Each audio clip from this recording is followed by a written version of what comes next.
তুমি যেগুলো বলেছো সেগুলো তো বুঝতে পারছি। আমি ধৈর্যও ধরেছি, তাকে বোঝানোর চেষ্টা করেছি আমি তার প্রতি যত্নশীল, কিন্তু সে তো বুঝতে চাচ্ছে না।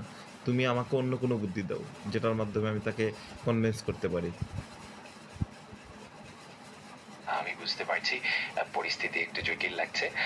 কখনো কখনো একটু স্পেশাল কিছু করতে পারো, যেমন তার পছন্দের কোনো খাবার বানানো অথবা কোনো ছোট সারপ্রাইজ যা তাকে একটু আনন্দ দেবে। আর কখনো কখনো একটু স্পেস দেওয়াও কাজ করতে পারে, যাতে সে নিজের ভাবনাগুলো সামলে নিতে পারে। আর সবচেয়ে গুরুত্বপূর্ণ হলো তাকে বোঝানো যে তুমি পাশে আছো এবং তার অনুভূতি তোমার কাছে অনেক মহত্বপূর্ণ। আমি তো রান্না করতে পারি না। এই ধরনের পরিস্থিতিতে ধৈর্যই আসলে সর্বোত্তম উপায়। কিন্তু যদি মনে হয় যে সত্যি কিছু আলাদাভাবে চেষ্টা করতে হবে, তাহলে হয়তো কোনো অভিজ্ঞ বা কাছের কারোর সাথে পরামর্শ করতে পারো, যিনি তোমাদের সম্পর্কে কথা জানেন। আর সবসময় মনে রাখো, ছোট ছোট পদক্ষেপই বড় পরিবর্তন। আমি কাউকে জানাতে চাচ্ছি না আমার বউ আমার উপর রাগ করেছে। তুমি আমাকে বলে দাও। আমি বুঝতে পারছি যে এটা তোমার জন্য বেশ কষ্টকর অবস্থান।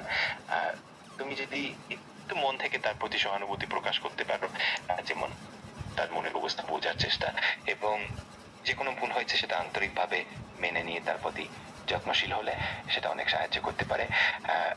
আর যদি কোনো নির্দিষ্ট পরামর্শ লাগে তাহলে সেটা আমি দিতে পারি, কিন্তু সর্বোপরি তোমার আন্তরিকতা আর ধৈর্যই সব থেকে গুরুত্বপূর্ণ। আমার বউ তো বাইরে একটু ঘুরতে চায়, একটু বাইরে খাইতে চায়। তো আমি এখন কি করতে পারি? এটা খুব ভালো আইডিয়া।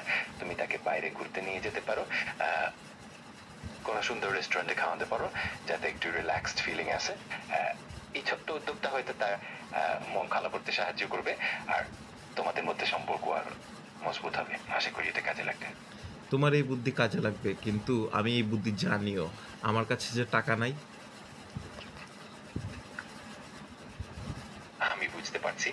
তবুও তুমি চাইলে কিছু সহজ অথচ অর্থবহ কিছু করতে পারো, যেমন একসাথে কোনো কাকে হাতা বা ঘরে কোনো রেসিপি দিয়ে মজার কিছু রান্না করে বেকা। এই ছোট্ট আনন্দের মুহূর্তগুলো অনেক প্রভাব ফেলে। আশা করি পার্কে হাঁটলে বা বাসায় কোনো মজার রেসিপি রান্না করলে আমার বউ তো খুশি হবে না, তাকে বাইরে ঘুরতে নিয়ে গেলে খুশি হবে। তুমি আমাকে কিছু টাকা দিয়ে সাহায্য করো। আমি সত্যিই চাই তোমার পরিস্থিতিটা ভালো হোক, কিন্তু দুঃখের বিষয় আমি অর্থ সাহায্য করতে পারি না। তবে আমি নিশ্চিত যে তোমার আন্তরিকতা আর ভালোবাসা তাকে অনেক খুশি করবে। যদি কোনোভাবে অন্য কোনো সাহায্য লাগে আমি খুশি মনে পরামর্শ আমার দেবো। অন্য কোনো সাহায্য লাগবে না, তুমি আমাকে টাকা দিয়ে সাহায্য করো, দয়া করে তুমি আমাকে টাকা দাও, যেখান থেকে পারো সেখান থেকে দাও। আমি তোমার পরিস্থিতি বুঝতে পারছি এবং আমি সত্যিই চাই যে সবকিছু তোমার জন্য ভালো হোক।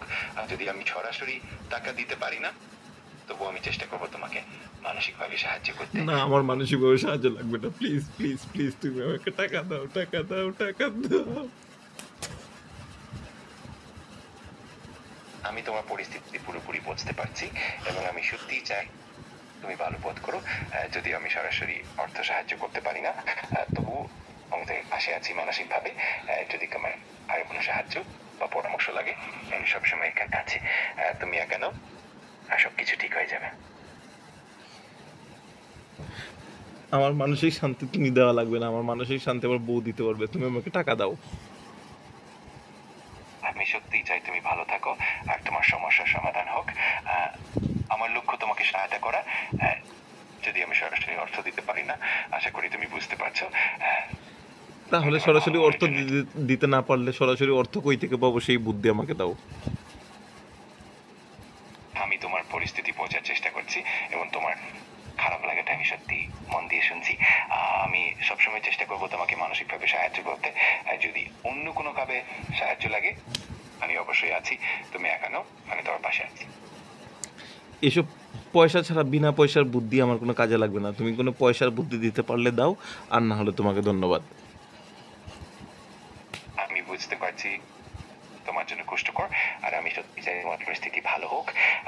আমি সবসময় তোমার পাশে আছি মানসিকভাবে, এবং যদি ভবিষ্যতে অন্য কোনো ধরনের সাহায্য বা পরামর্শ লাগে আমি খুশি মনে দেবো। তুমি পাশে থাকা লাগবে। তোমার বুঝতে পারছি তুমি আমার সাহায্য করতে পারবে না, তুমি আমার পাশে থাকা লাগবে না। ধন্যবাদ। আমি তোমার অনুভূতি বোঝার চেষ্টা করছি এবং হয় আমি সবসময় এখানে থাকবো। তোমার ভালো থাকে আমার কামনা। যদি কখনো প্রয়োজন হয় প্লিজ তুমি দয়া করে তুমি কথা বলা বন্ধ করো, আর কথা বলবা না, আমার মন আর ভালো হবে না, তুমি আমার মন আরো খারাপ করেছো, কথা বলবা না প্লিজ। আমি দুঃখিত যদি আমি কোনোভাবে তোমার মন খারাপ পেয়ে থাকি। তোমার ভালো লাগাই আমার কামনা, এবং আমি সবসময় চেষ্টা করবো তোমার